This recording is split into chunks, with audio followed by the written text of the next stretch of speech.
عز وجل الصلاة على محمد وآل محمد.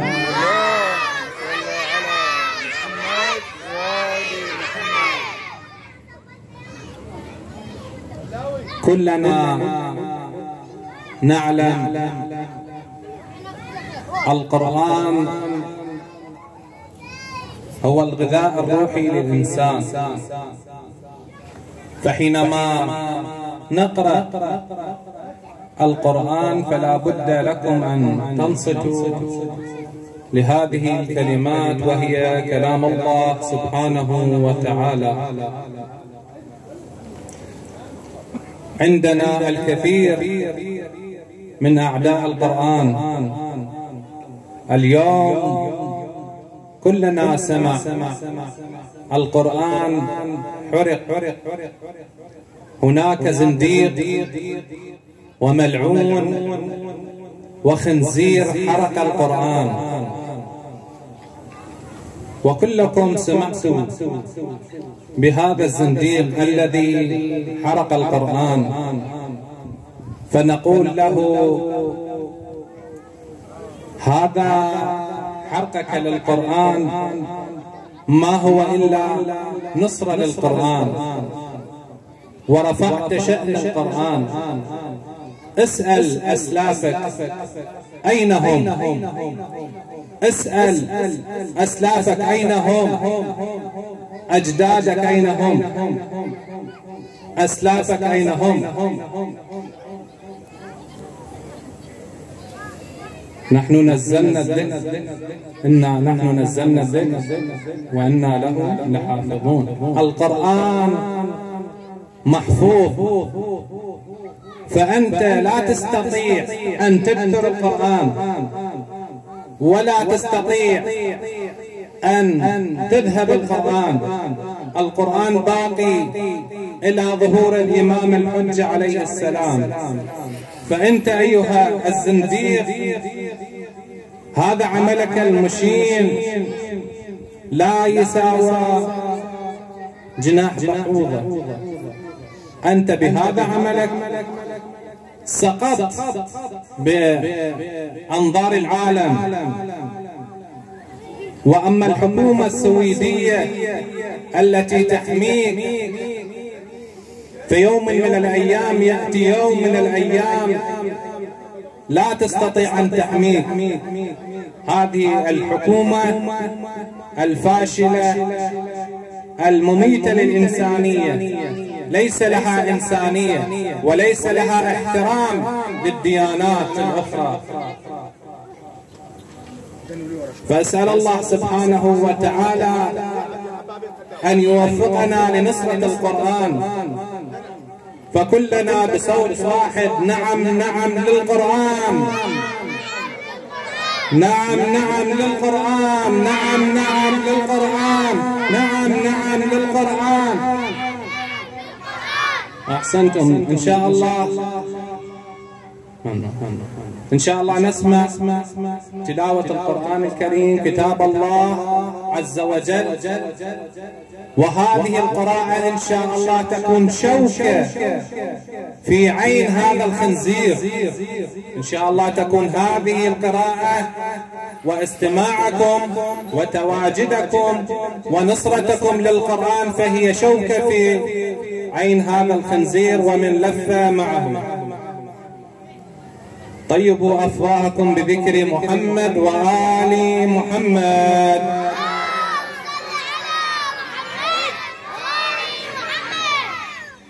أعوذ بالله من الشيطان الرجيم.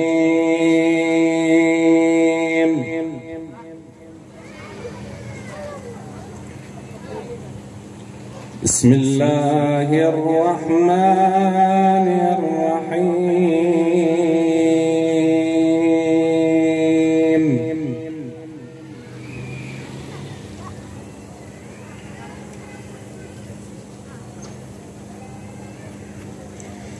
قل يا أيها الكافرون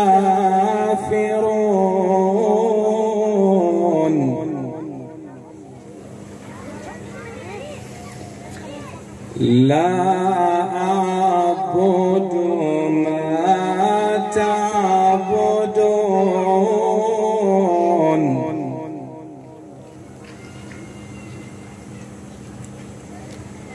ولا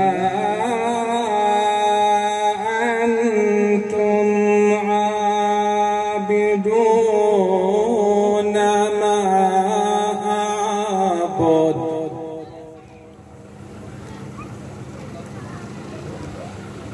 ولا أنا عابد ما عبدتم ولا أنتم عابدون ما أعبد لكم دينكم ولي دين.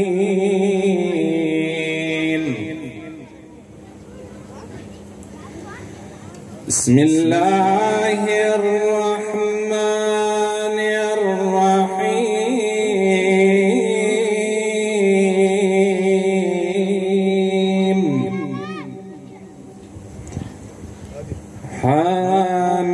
حميم والكتاب المبين.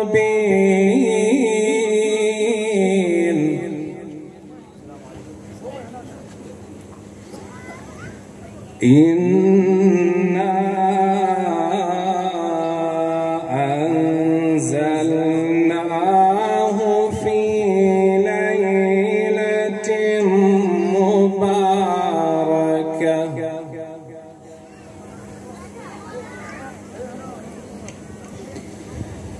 إنا كنا منذرين.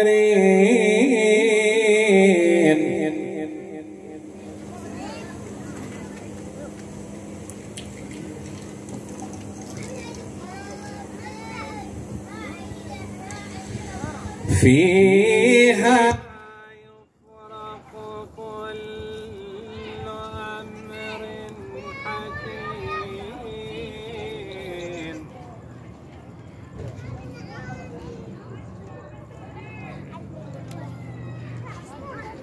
أمرا من عندنا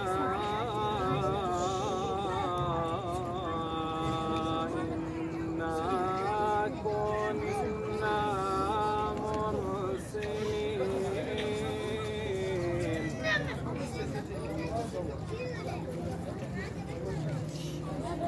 رحمة من ربك إنه هو السميع العليم.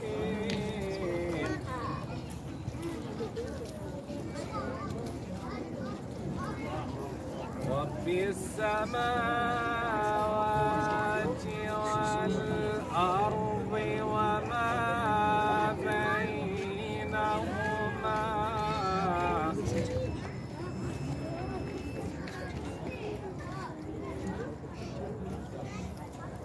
رب السماوات والأرض وما بينهما إن كنتم موقنين.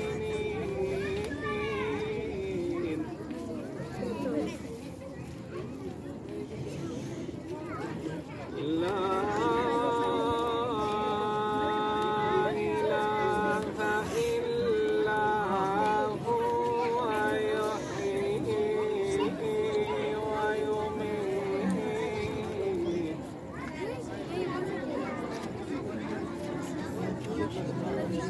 ربكم ورب آبائكم الأولين.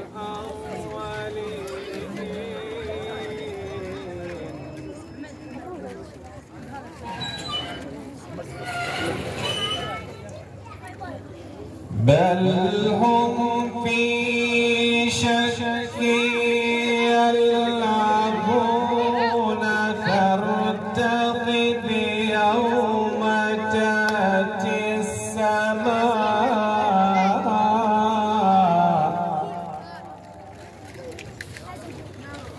فارتقب يوم تأتي السماء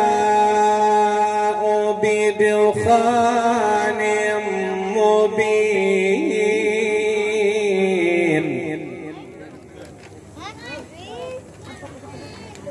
يغشى الناس هذا عذاب أليم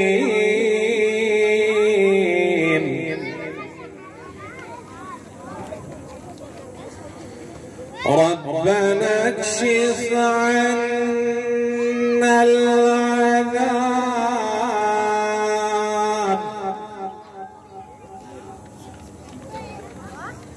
ربنا اكشف عنا العذاب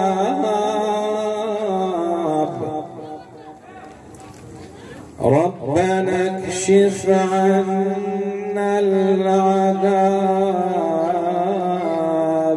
إنا مؤمنون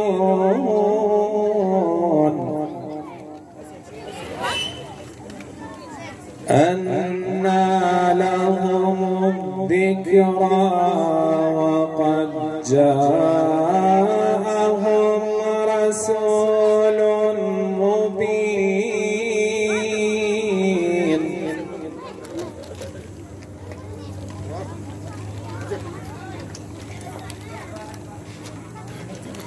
ثم تولوا عنه وقالوا معلم مجنون إنا كاشف العذاب قليلا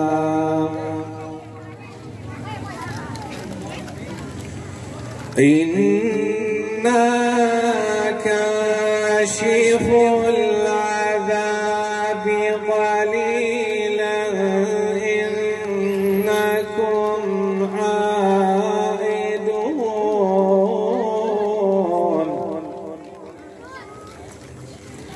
يوم نبطش البطشة الكبرى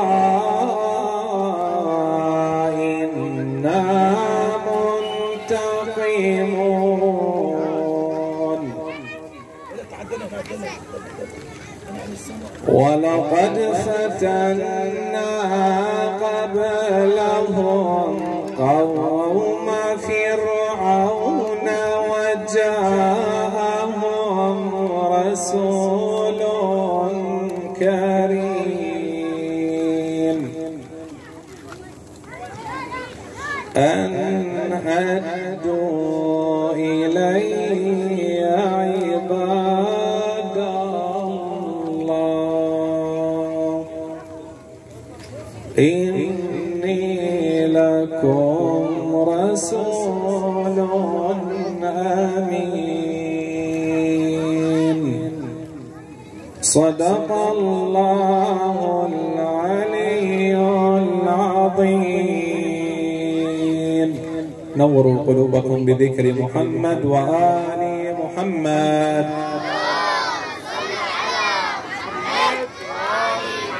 نصرة للقرآن الكريم الثانية بأعلى أصواتكم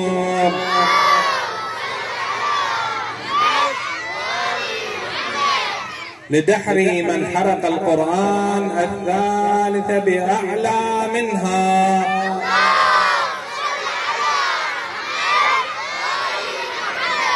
استقبلوا السيد ناصر الطلقاني بذكر محمد وآل محمد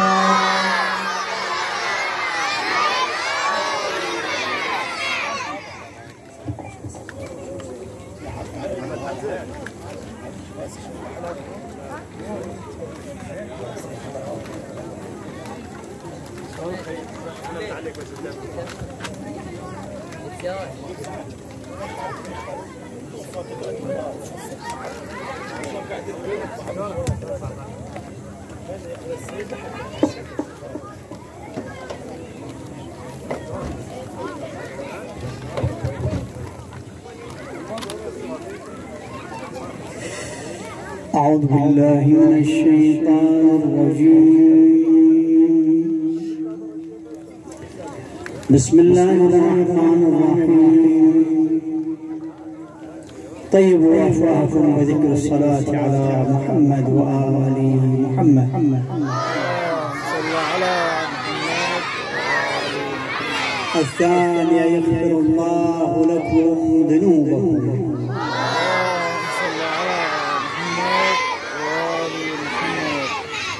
الثالثة على محبة الحسن والحسين بأعلى أصواتكم.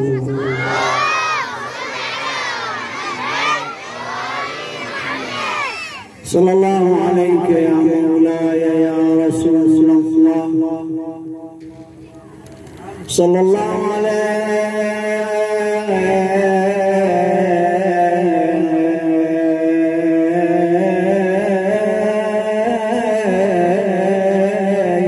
يا مولاي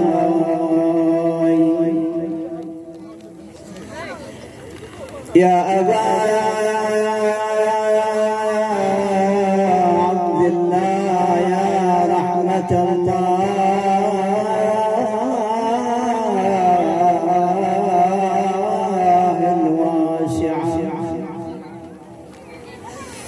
ويا باب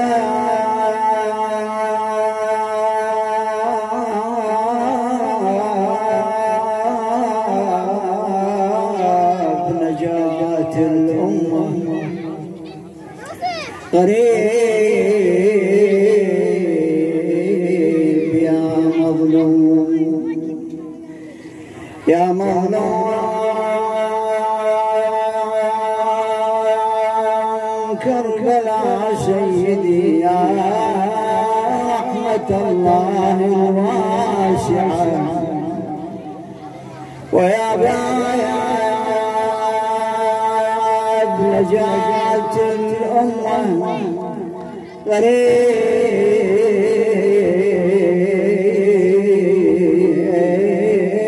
يا مظلوم كربلاء يا ليتنا كنا سيدي يا ليتنا كنا معكم سادتي فنفوز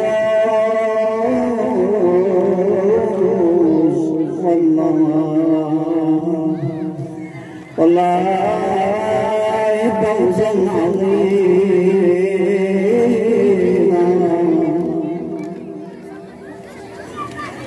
رحلوا وما رحلوا وهيل ذاتي إلا بحسن تصوري وفؤادي.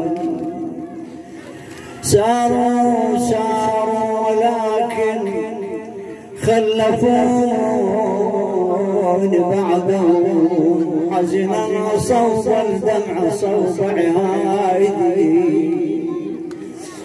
وسويت بقلب المستهام بك أبوي تعلو به جبلا وتهبط وادي.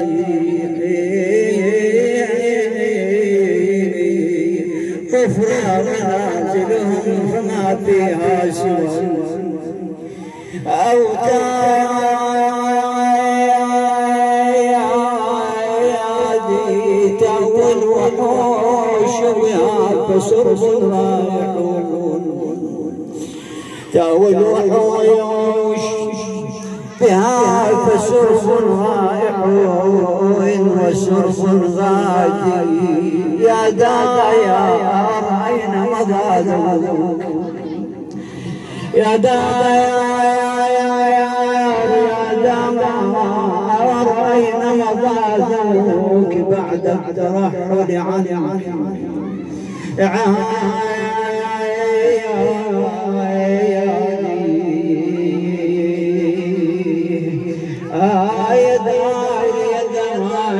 دار نهدج عنها الجراح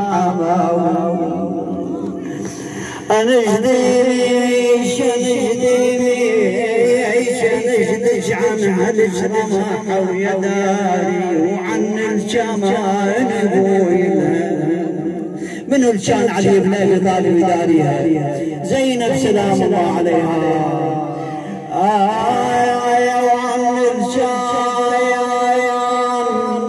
وعن الجايان بويلها يداري منهم خبر رجعتكم. من اللي يدري بها بعد إلى رحل الحسين من المدينة إلى كربلاء. نعم منهم خبر رجعتكم يا دمار طويل ايامكم شو صمالي طويل ايامكم شو صايا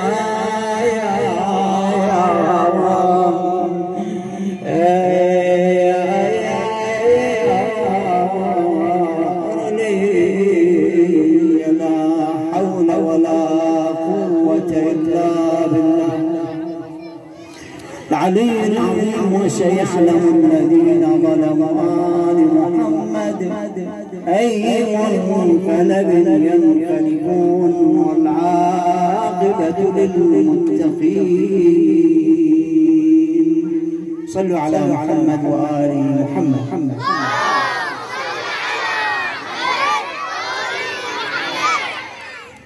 بسم الله الرحمن الرحيم. قال الله في محكم كتابه الكريم: واعلموا إنما أموالكم وأولادكم فتنة وإن الله عنده أجر عظيم. صدق الله العلي العظيم وصدق رسوله الكريم. الآية الكريمة تتحدث عن نوع من الامتحانات التي أرادها الله سبحانه وتعالى يختبر بها عباده، وهو الأموال والأولاد في نفس الوقت، نوعين من الامتحان. لذلك يقول الله سبحانه وتعالى في موضع آخر: المال والبنون زينة الحياة الدنيا. لكن هنا الآية الكريمة تقول: أولادكم واعلموا. اعلموا يعني اثبتوا على هذه العقيدة، خلي تكون عندكم عقيدة، خلي عندكم مبدأ على أن أولادكم وأموالكم هي فتنة، نوع من الفتن. لكن مرة الله سبحانه عز وجل يفتقر الإنسان، يسلب من عنده مادة المال، يعني يجعله فقير، لكنه بنفس الوقت هم اختبار. لكن شيء أهون شيء، مرة يعطيه المادة ويشوفه يعطي مثلا يعاون الفقير، يأتي إلى هذه المجالس فهم شايل خشبة أكون أساسا مثل هذا، كأنه مهندس معطينا شهادة، كأنه أموال مثلا، وهكذا أشوفه دكتور مثلا، وهكذا يعني عنده مثلا شهادة واصل درجة علمية مثلا، وبنفس الوقت يشوف هذا عنده أموال لكن ما عنده شهادة مثلا. الله سبحانه وتعالى يقول: هاي أموالكم وأولادكم فتنة، هذا اختبار. لذلك طبعا الفتنة يعرفونها أهل البيت، طبعا مبدأ بأهل البيت صلوات الله وسلامه عليهم، والمفسرين أخذوا من أهل البيت يقولون الفتنة كأن هذا الذهب إذا ردت الصفي الدخل فيه طبعا تحميه في النار، بعد ما تخرج تذب عليه فرد شيء من التيزاب، بعدين تخليه بالنار حتى تخرج الشوائب من عنده. فكذلك مادة الفتنة أو الاختبار الله سبحانه وتعالى ما جعلها إلا لتصفية الإنسان، إلا أن يصل إلى درجة مرموقة عند الله سبحانه وتعالى أعدها الله سبحانه وتعالى لهذا الإنسان. لذلك سلط عليه كثير من الفتن. مرة الإنسان يجوع، مرة يدخل بحرب، مرة يشوف عنده مريض، مرة عنده أموال، لكنه يحير شلون يخرج أموال مثلا أكو بيها حقوق.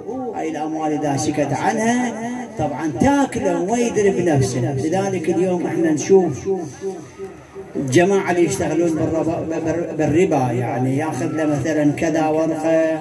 هسه احنا ما علينا بالشراء، شراء بيع لا بأس به، لكنه ياخذ له كذا واعطيك فوق كذا، حتى بالدينار يعني يستعمل، اعطيك كذا وتعطيني براس الشهر فوق هذا الاموال كذا مثلا مبلغ. هذا ربا، هذا خالص ربا. شوفه اكله، تشوفه باع بيته، باع الى ان قعد على الحديد. وهذا طبعا الله سبحانه وتعالى لعله اختبار دنيا ويريد يخلصه بالدنيا. لذلك احنا نعلم ندري اكو ملكين طلبوا عذاب الدنيا وليس الاخره، لانه عذاب الاخره دائمي. واما الدنيا واختي، انت تخرج من هاي البودقه لابد منها. تزودوا فان خير الزاد التقوى. تمر بهاي البودقه لازم. فعليه مرة احنا قلنا الاموال اختبار، لكن ليش مثلا الاولاد الله سبحانه وتعالى في حديث عن رسول الله صلى الله عليه واله وسلم اذا مات المار انقطع الا من ثلاث: صدقة جارية، ولد ينتفع به يدعو له، وعلم تنتفع به الناس بعد. يعني مسوي له مثلا رسالة علمية، مسوي له فرد شيء يعني شيء علمي، كتاب ترحم للناس، طبي، كيميائي، فيزيائي، وهكذا الى اخره، اذا كان طبعا مسلم وداخل بالاسلام ومؤمن طبعا تصل الرحمه. لكن هنا الله سبحانه وتعالى يقول اولادكم فتنه. لربما يخرج الانسان يوم من الايام الى الجهاد، واحنا هذا شفناه طبعا، الى الجهاد، يشوف لو طفل إله، لو ولد إله، لو امرأة إله، لو كذا، هاي المرأة منعه أو الولد منعه من الخروج إلى الجهاد. لذلك هنا اختبار الله سبحانه وتعالى. هنا يقول له شوف أنت وصلت إلى مرحلة اختبارية، تقدر تطلع إذا قدرت تتخلص من هاي النفسية من نفسك، بين هاي المحبة اللي بينك وبين ابنك لعله تظلك هذه. فلذلك نشوف اكو ناس اعتمدت على الله سبحانه وتعالى، توكلت على الله سبحانه عز وجل، وخرجت الى الجهاد واستشهدت. واحنا هذا مر بينا طبعا، كم طفل، كم ولد، كم شاب ينتظر ابوه يرجع، واذا ينتظر يوم واثنين أربعة، وإذا حتى الرفات لم يأتون بها إلى بيت هذا الولد، هذا الطفل، هذه المرأة، وهكذا.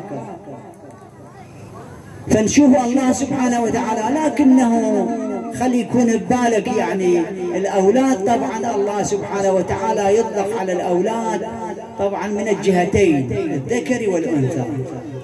الأولاد ذكر وأنثى، يعني مجموع هذا العنوان، بس إحنا هنا دارج عندنا وماشي عندنا استعماله، نقول ها الولد، لا يعني هذا الولد اللي هو ذكر، والبنية لا، البنية اللي هي فتاة كذا إلى آخره. اليوم إحنا نسميه بمسميات يعني مجتمعنا العرف وهكذا. لكن عند المصطلح العربي اللي بالقرآن الكريم لا يفرق طبعا اثنينهم، ذول الولد البنية والولد يسمى أولاد. أولادكم فتنة لكم.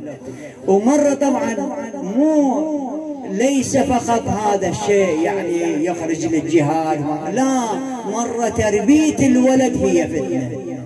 مرة أنت تعطي الأموال تجهزه وكذا، وإذا تلقى ابنك بغير مكان، بغير جهة، وين رايح، وين أنت عادة، أنت رحت بغير مكان، وإذا بغير جهة، بغير، ما أتكلم بغير شكل. ومرة لا والله شوف هذا الولد اللي رسول الله صلى الله عليه وآله وسلم ولد يدعو لكم صالح، لربما يحيي والده، لربما والده كان منحرف، ويأتي إلى أبيه يجعله في طريق العبادة، في طريق الإيمان، وهكذا.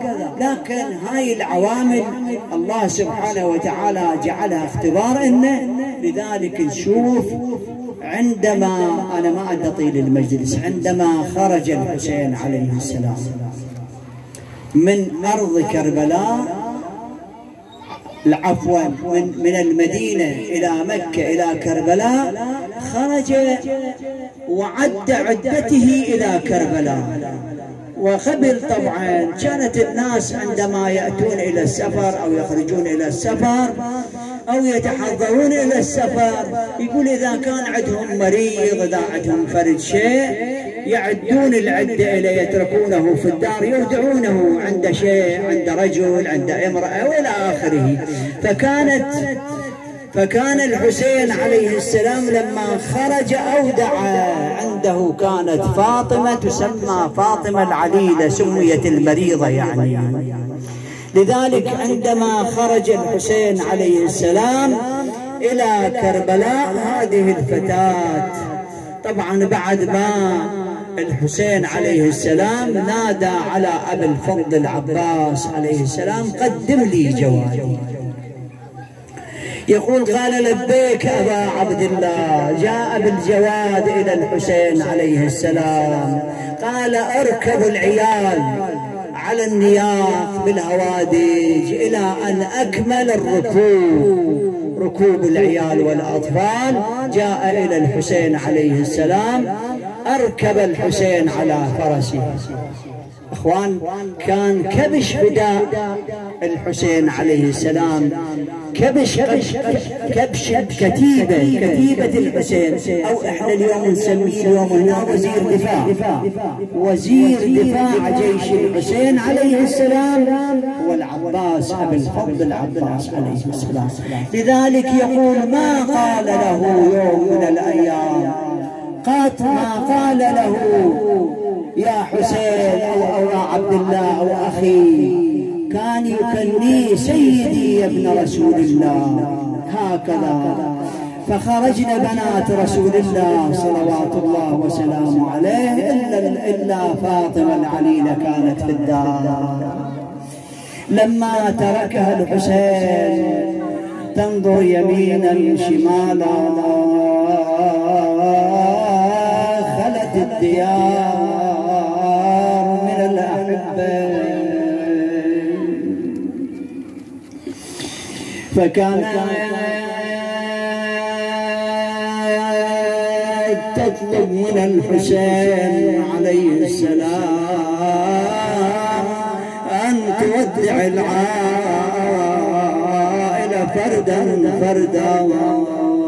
طبعا بعد ما قالت للحسين عليه السلام خذني معك يا أبا عبد الله، قال بني أنت عليلة، فإذا وصلنا إلى مكاننا لعلنا نبعث إليك أخاك عليا أو عمك العباس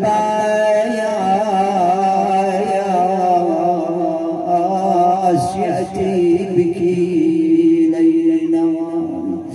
يقول نظر يمينا شمالا في الدار، فلم تر إلا وحشة الدار،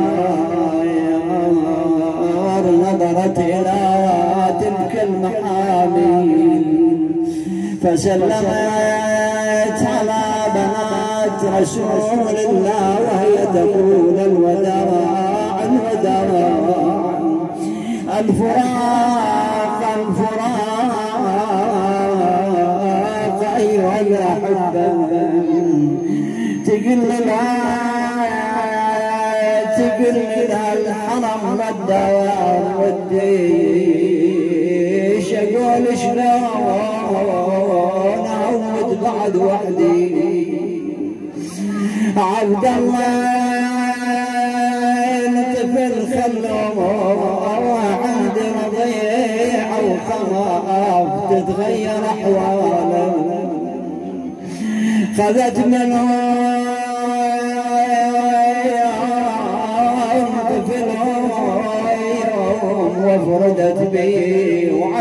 فاطمة للحرم تطيب أخوها مرايتها والسلوى تخليه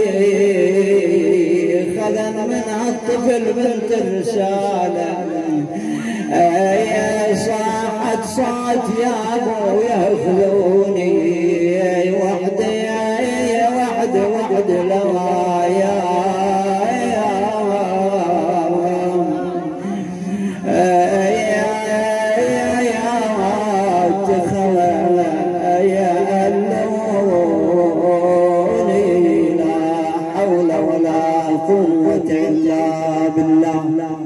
العلي العظيم. وسيعلم الذين ظلموا آل محمد أي منقلب ينقلبون. يا الله اللهم أسألك بالحسين الوجيه وبجده وأبيه والتسعة المعصومين من بنيه فرج عنا فرجا عاجلا منك كلمح بالبصر أو هو أقرب من ذلك يا الله. جماعة الحاضرين احفظهم ولذويهم وعيالهم الطالب من حاجة أقضيها له يا الله. شافي مرضانا واعف عنا وارحمنا برحمتك يا أرحم الراحمين.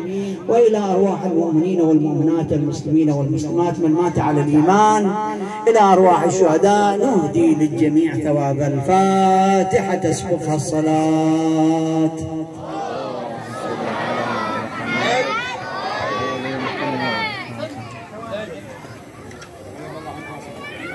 أيها سماحة السيد بالصلاة على محمد وآل محمد.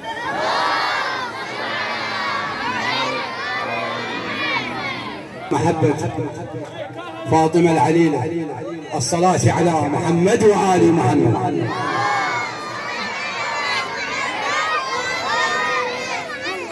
لسان حال العليلة عليه السلام. ولا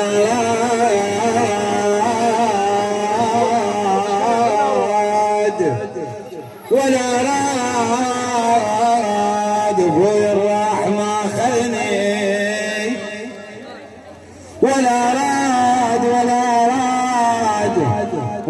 راد ولا مبعوث ودالي ولا راد علينا يدفنوني ولا راد حياة بلا أبو يعطف عليه حياة بلا أبو يعطف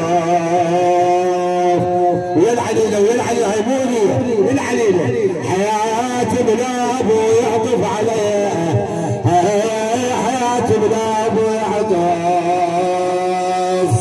عليه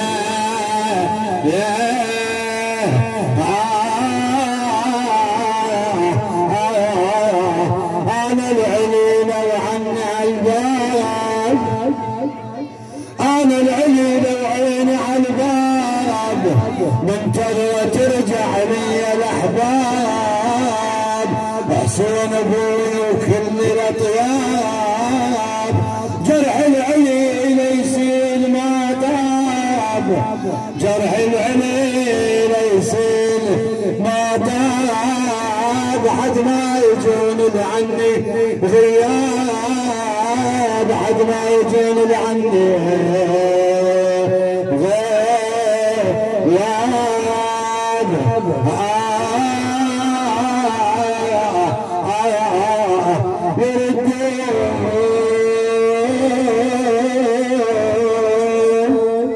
اسمع العليلة شو تقول عليه السلام. يردون راحوا هالماضي يردون يا العيون بجن قهر وعمل يا العيون يغيبون ما حسبت الفرقة يغيبون ويحنون الهواشم يحنون هل المشوا لابد عني يحنون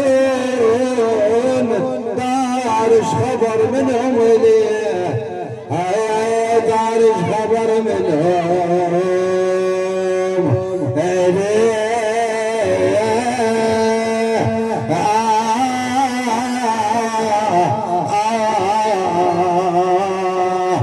والآن نستقبل خادم منبر أبي عبد الله الحسين ملا هادي وبركة الصلاة على محمد وآل محمد.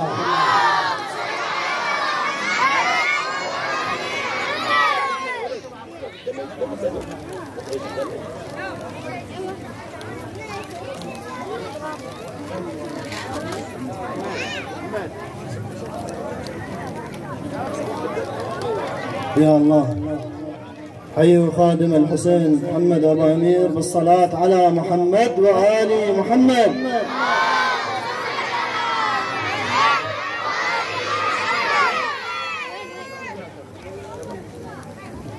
الثانية غفر الله لكم.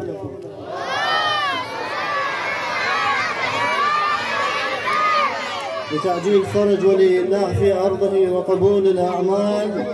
الثالثة بأعلى الأصوات.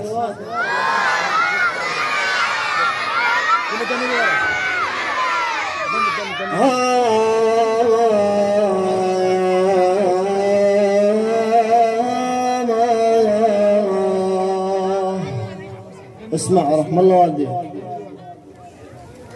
لسان حال العليل عليه السلام تقول علينا علينا واكسر الخاطر هل بالناح خلاني بين الحزن والحسرات تهمل دمعة عيون الهوادج يوم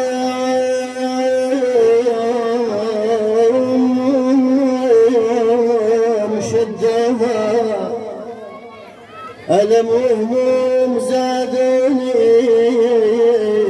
ثوات سعد بهبة وأنا بخيبة ظنوني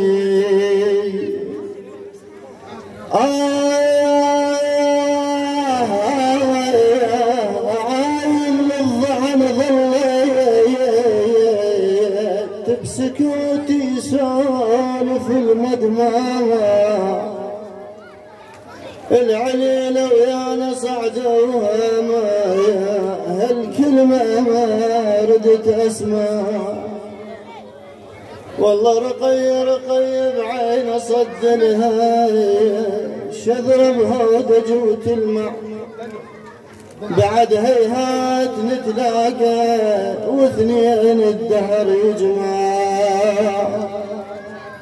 والله خذوا احلامي وياهم احبابي وخذوا كل شيء عليهم شابه عيوني ولحظه ما طبق رمشي تمنيت المرض مو هاد واقدر عالسفر وامشي والله خلاني بقلب مجروح والدار اصبحت نعشي ابوي قبال صديته حسين يا حسين حسين يا حسين حسين يا حسين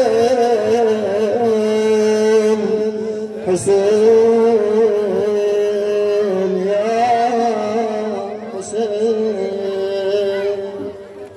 ابوي قبال صديته اجاني ودمعته بخده كان يقول عذريني يا ابوي ما بعد رده اول المثل يموت احسن لا يبقى بدينتش عنده والله المثل يموت احسن لا يبقى بدنيتش عنده اكابر بالحزن قوه وخلصان الصبر وحده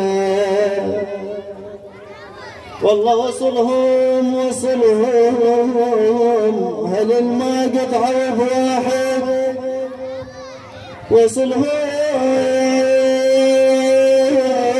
الدنيا تسالف بجدهم، وصلهم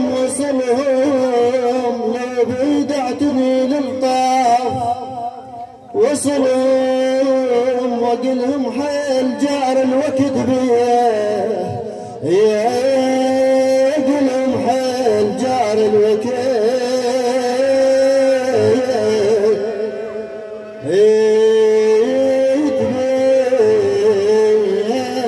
جفون ونار فرقاهم ويتني وعلي هلت احزاني، ويتني دليلي ناطر الملقى، ويتني علي لو ما رجع واحد علي، يا علي لو ما رجع واحد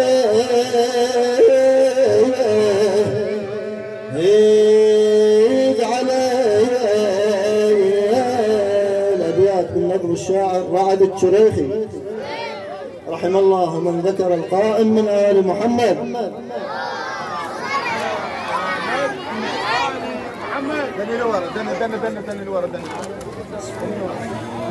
شبابنا تقدموا لنا هنا رحم الله والديكم. اي والله. السلام عليك يا أبا عبد الله، السلام عليك يا أبا، ما شاء الله. السلام عليك يا أبا عبد الله، السلام عليك يا أبا عبد الله، السلام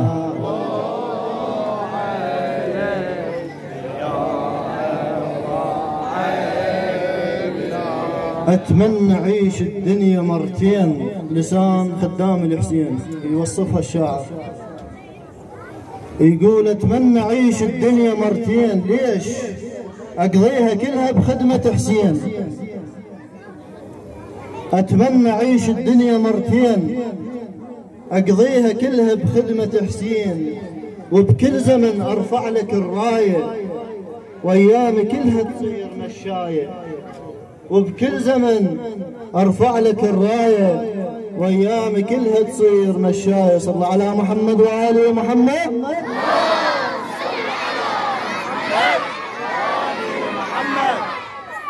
اتمنى اعيش الدنيا مرتين، اقضيها كلها بخدمة حسين. أتمنى أعيش الدنيا مرتين، أقضيها كلها بخدمة حسين، وبكل زمن أرفع لك الراية، وأيامي كلها تصير مشاية.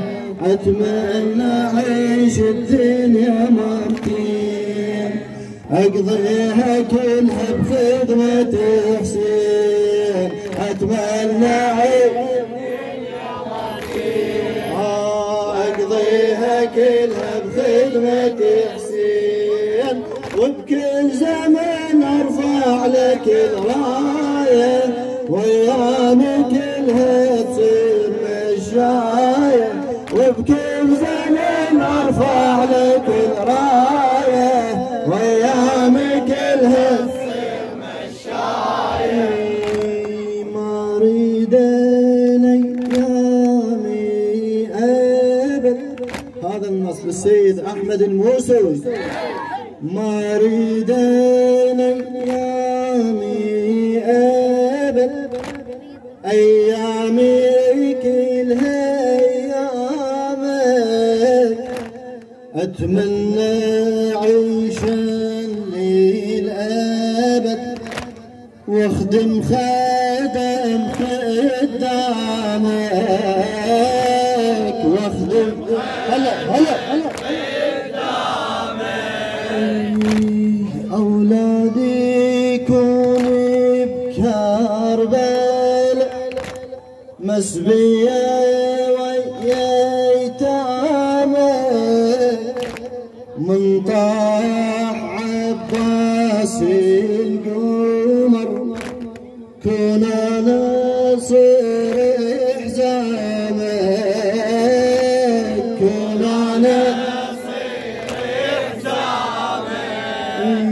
والسم ابنه باسم عباس، بين الخلق خلي يرفع الراس، والسم ابنه باسم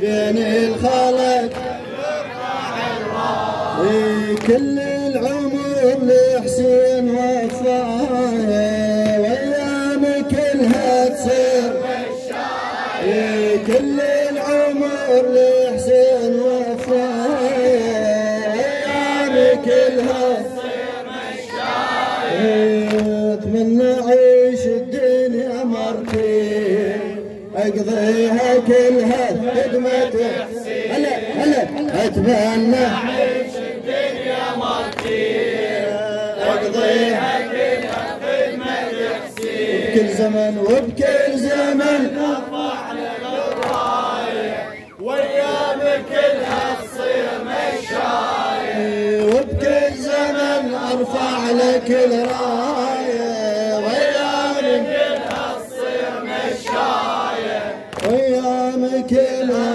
تصير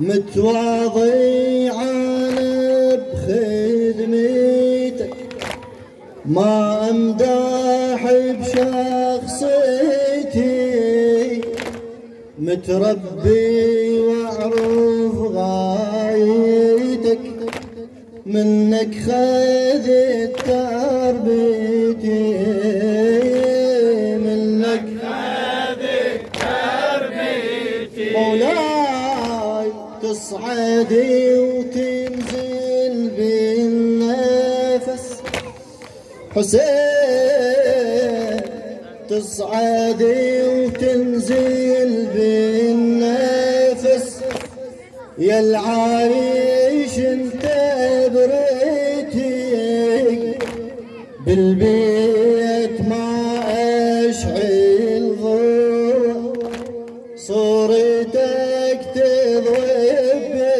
بيتي، صورتك تضوي بيتي، اشرب الماي وتدمع العين، شلون اشرب وعطشان الحسين، اشرب الماي وتدمع العين، شلون اشرب وعطشان الحسين، شيب الراس مصيبتك هاي، وايام كلها تصير مشاية، شيب الراس مصيبتك هاي، وايام كلها تصير مشاية، اتمنى عيش الدنيا مرتين، اقضيها كلها خدمة حسين، اتمنى عيش الدنيا مرتين، واقضيها كلها خدمة حسين، وبكل زمن ارفع لك الراية، وايام كلها تصير مشاية، بكل زمن ارفع لك الراية، وايام كلها تصير مشاية، حكاية عندي بالقلب إلى المبدع السيد أحمد الموسوي، حكاية عندي بالقلب، يمك أريد أحكيها، هاي المجالس إنسانة يا سيدي تحميها يا سيدي تحميها أدرب مجالسكم تاره الزهرة تحضر بها وتسجل اسماء الخدم كل من اجا يواسيها وكل من اجا يواسيها من علم صابك يا مولاي اسمع الزهرة العوياي من العالم صابك يا مولاي اسمع الزهرة العوياي تقعد ويانا وتحضر قرايه ويانا كلها تصير تقعد ويانا وتحضر قرايه ويانا كلها تصير مشايه نعيش الدنيا مرتين واقضيها بينا بخدمة حسين اتمنى اعيش الدنيا مرتين واقضيها كلها بخدمة حسين وكل زمن ارفع لك الرايه ويانا كلها تصير مشايه وكل زمن ارفع لك الرايه ويانا كلها تصير مشايه اللي يخدم حسين بشرف طول العمر يتعلم الله يوفقه بدنيته ويوصل ما وصل له ويوصل ما وصل له حسين عدني الهوى حسين عدني الهوى ما نقدر احنا نبدله علمنا نرفض كل ظلم هيهات من الذله هيهات من الذله تاج وخدمتك ترفع الراس والما يخدمك ناقص احساس تاج وخدمتك ترفع الراس والما يخدمك ناقص احساس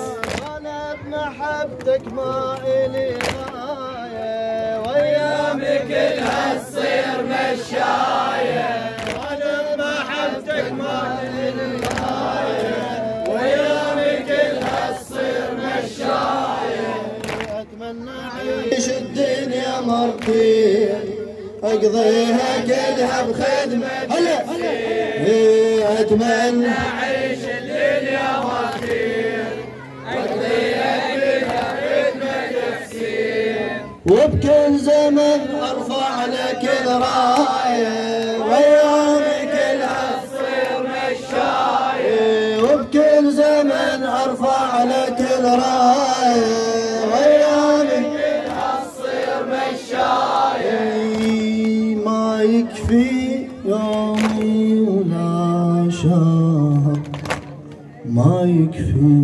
يومي ولا شهر لو واسيتك احبابك مفروض نحزن سيدي طول العمر بمصابك 1700 جرح 1700 جرح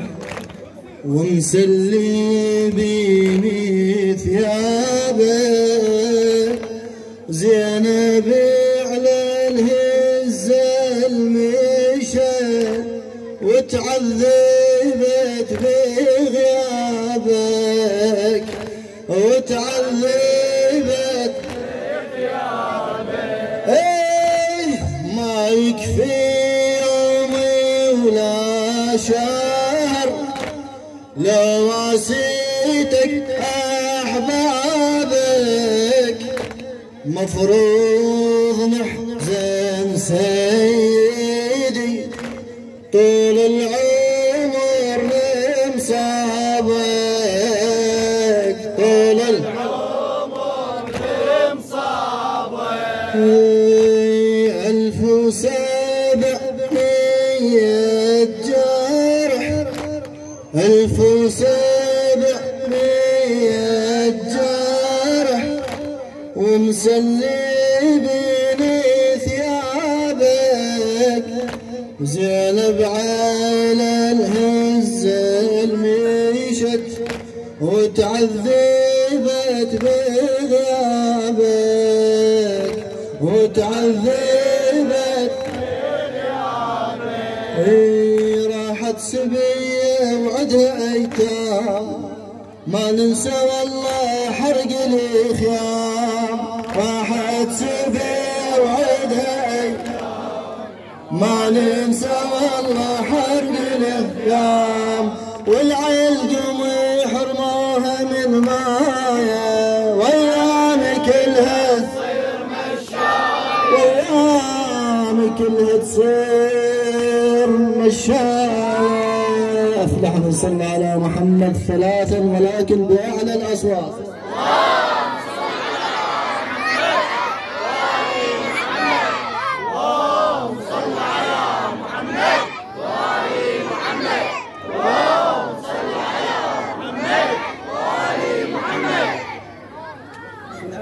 حنيت لك يا والدي لسان حال العليلة عليه السلام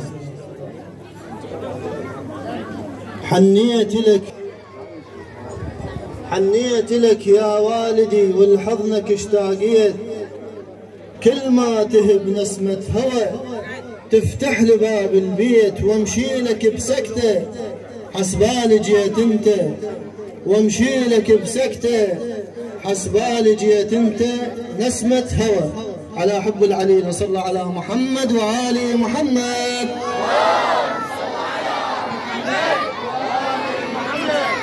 حنيت لك يا والدي والحضنك اشتاقيت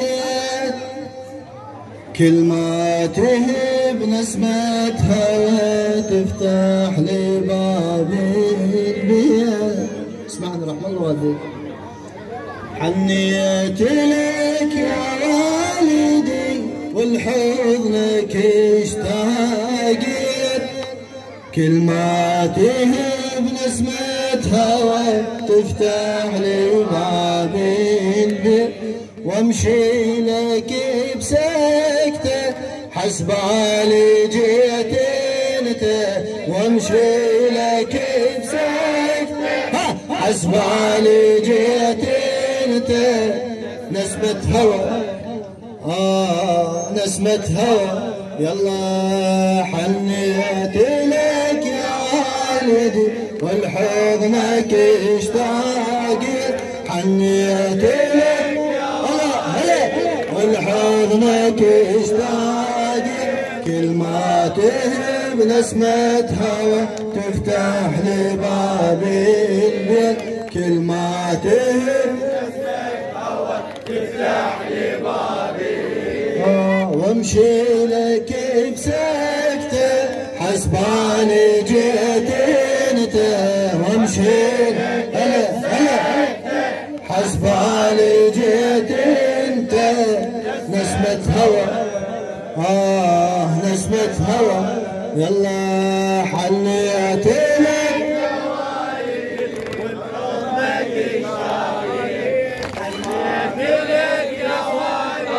والحضنك والحضنك اشتاقيت كل ما تهب نسمة هوى تفتح لي باب البيت كل ما تهب نسمة هوى تفتح لي باب البيت وامشي لك بسكته حسبالي وامشي لك بسكته حسبالي نسمة هوى حنيت لك يا والدي الحضنك اشتاق كل ما تهب نسمة هوى تفتح لي باب البيت حنيت لك يا والدي والحضنك اشتاق كل ما تهب نسمة هوى تفتح لي باب البيت وامشي لك بسكته حسبالي جيت انت وامشي لك بسكته حسبالي جيت انت نسمة هوى نسمة هوى يا الماخذ وياك النيد وميبس الوردة شيل عمري بداره هجرانك يتبدل خادم الحسين الشاعر مرتجى الحسناوي يا الماخذ وياك النيده وميبس الورده شيل العمر بداره هجرانك يتبدى بويا اللي صار طفل غير البيت يشعنده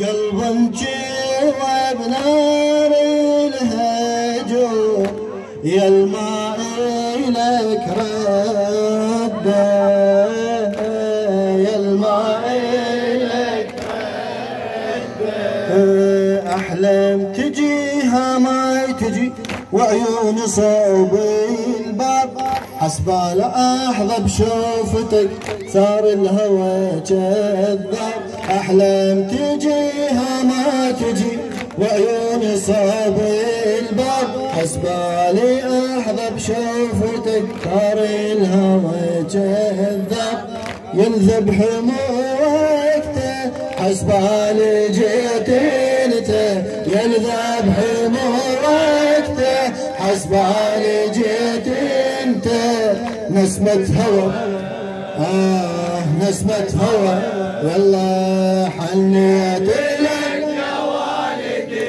والحضنك اشتايق ما تهم نسمة هوى جوابك رحم الله والدك حنيت لك يا والدي والحضنك اشتايق كل ما تهم نسمة هوى تفتح لي باب البيت وامشي لك بسكته حسبالي جيت انت وامشي لك بسكته حسبالي جيت انت نسمة هوى نسمة هوى بصدرك اشم من الزغر بس ريحتي المالقه والرابي باحضانك عمر يستغرب الفرقه يستغرب يا ابويا والله جفوفي لك محتامه عالشوقه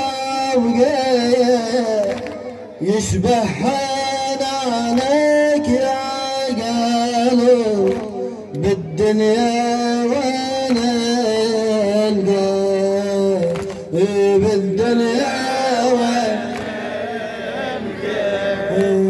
وين القحينية ودفو تشبه تفاصيلك نتسامر بذاك الحكي تحكي لي واحكي لك وين القى حنية ودفء تشبه تفاصيلك، متسامر بذاك الحكي تحكيلي واحكي لك، عطرك تنفسته حسبالي جيت انت، عطرك تنفسته حسبالي جيت انت، نسمة هوى نسمة هوى، حنيت لك يا والدي والعظمك اشتايق، كل ما تهب نسمة هوى تفتح لي باب البيت، حنيت لك يا والدي والعظمك اشتايق،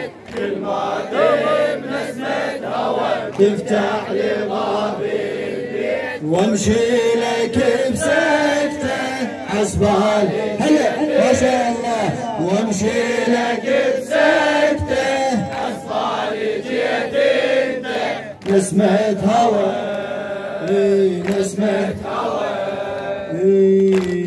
يا الكل شي بيحن لك، يا الكل شي بيحن لك، مشتاق لأحضانك،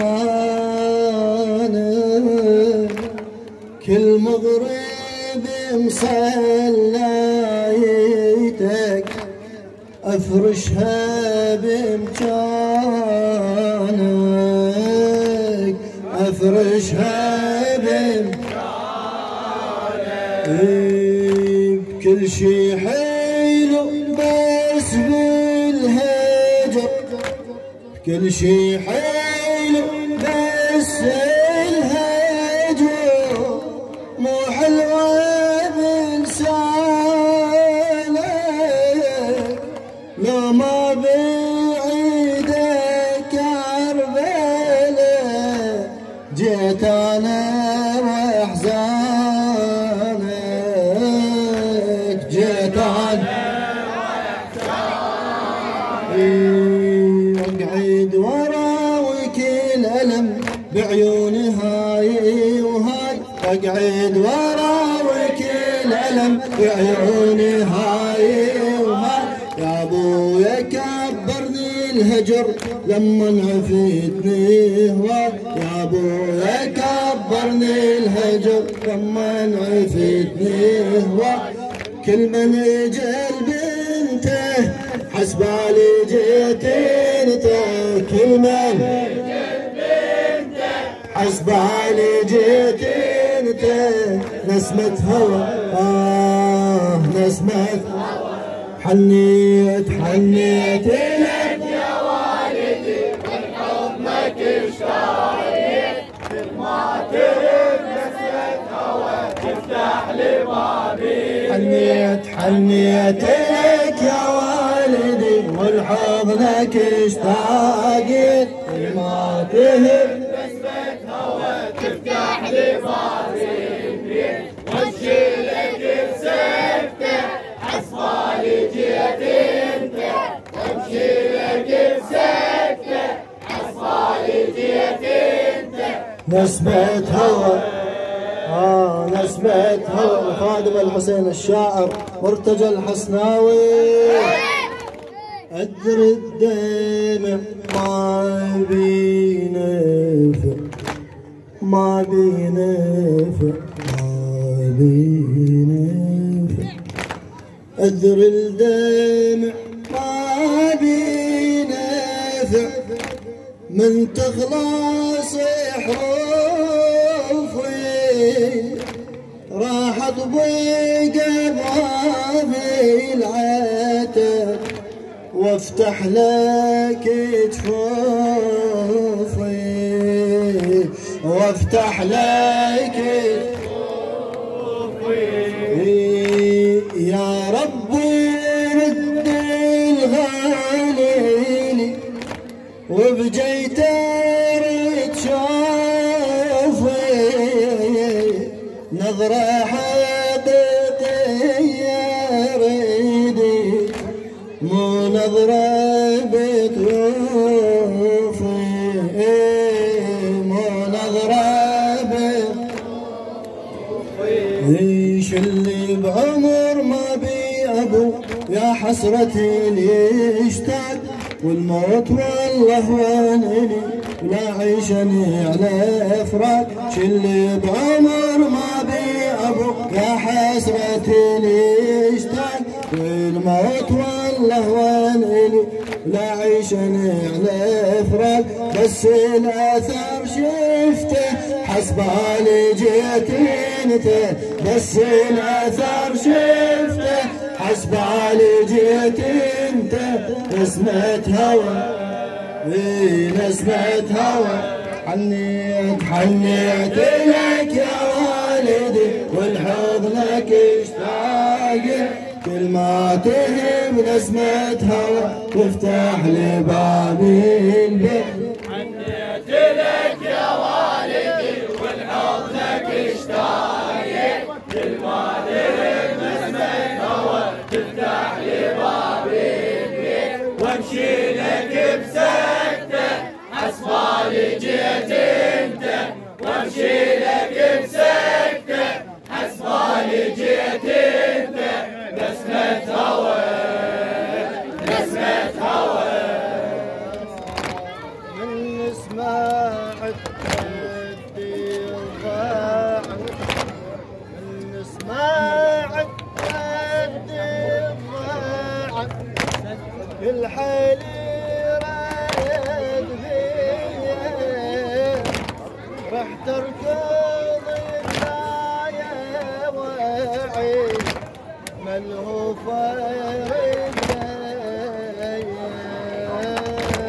ملهوف شافاني من حد لمسيك ظل صافين علي من شوقي ليش تفاجئ قلت لو نزل قلت لو نزل من سماعة رد الضاعن كل حالي رد بيه رح تركض بلا واعي ملهوفة رجلي ملهوفة رجلي شافاني بالحد لمسكه ظل صافين علي من شوقي ليش يتفاجئ قلت لو نزل قلت لو نزل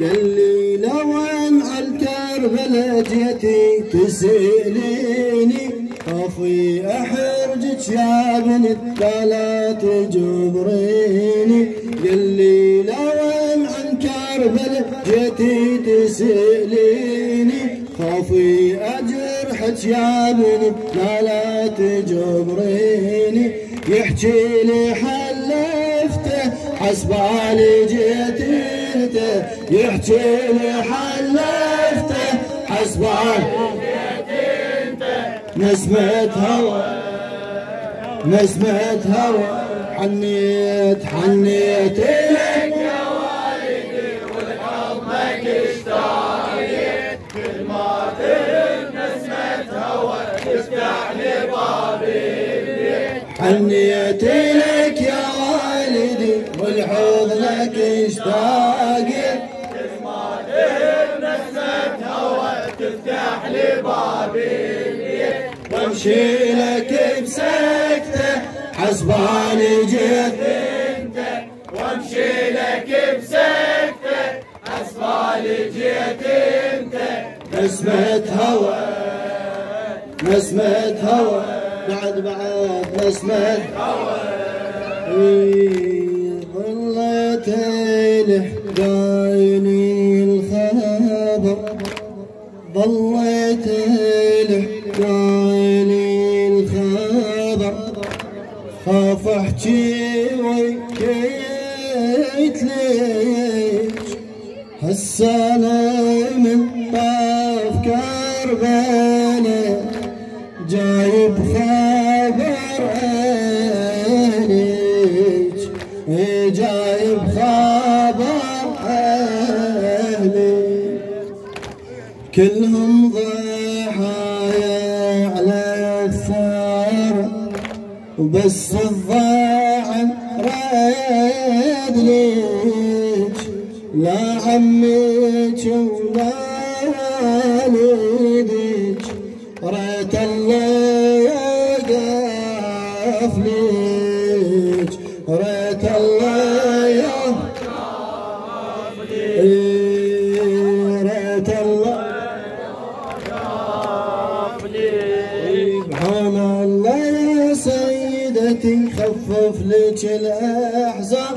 هاي المصيبة الراتبة وقف لك الرحمن عين الله يا سيدتي خفف لك الأحزان هاي المصيبة الراتبة وقف لك الرحمن يا القلب قطعته حسبالي جيت انت يا القلب قطعته حسبالي جيت انت نسمة هوى نسمة هوى يا شيعنا شربت الماء يذكروني انا بليه ذنب عطشان ذبحوني انا بليه ذنب هلا هلا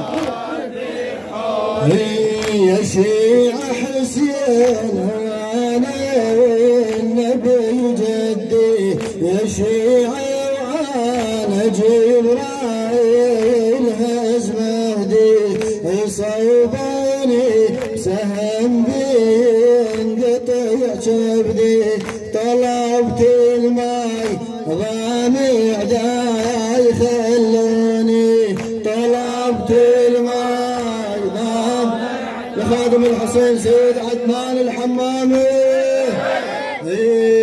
خلوني بعطش والدم بدا يجري من سهم المثلث طلع من ظهري وانا على المهر لن طيحت من مهري بسيوف ورماح العيدة تولوني بسيوف ورماح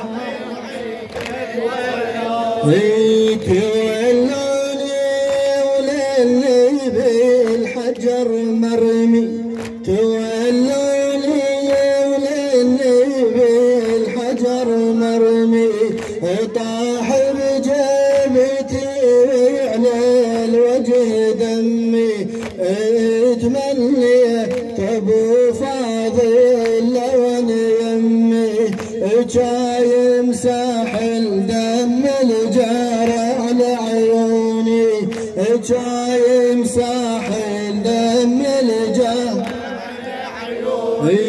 على عيوني الدمى بهن بعد ما اشوف بيت الدعاء بيت الدعاء على عيوني الدمى بهن بعد ما اشوف ناس بحجر ناس رماح ناس سيوف ولا واحد الخاطر جد رد معروف وريحانه الهاد اللي يعرفوني توجه بالدعاء افلح من صلى على محمد وآل محمد اللهم بفاطمة وأبيها وبعلها وبنيها والسر المستودع فيها اللهم عجل لوليك الفرج اللهم عجل لوليك الفرج اللهم كن وليك الحجة ابن الحسن صلواتك عليه وعلى آبائه في هذه الساعة وفي كل ساعة وليا وحافظا وقائدا وناصرا ودليلا وعينا حتى تسكنه أرضك طوعا وتمتعه فيها طويلا. اللهم اجعلنا من خدام الحسين، اللهم اجعلنا من خدام الحسين. اخوان الحاضرين من كان فيهم طالب حاجة او عنده مريض، اللهم اقضي حوائج المؤمنين، اللهم شافي كل مريض، اللهم اشبع كل جائع، اللهم اكسي كل عريان. اصحاب هذا المأتم المبارك امواتهم اموات شيعة امير المؤمنين وشهداء الحشد الشعبي المقدس، ومن فقدنا اصحاب هذا الموكب من سبقونا في خدمة الإمام الحسين، إلى أرواح المؤمنين والمؤمنات والعلماء والشهداء والصالحين. رحم الله من يقرأ الفاتحة مع الصلاة.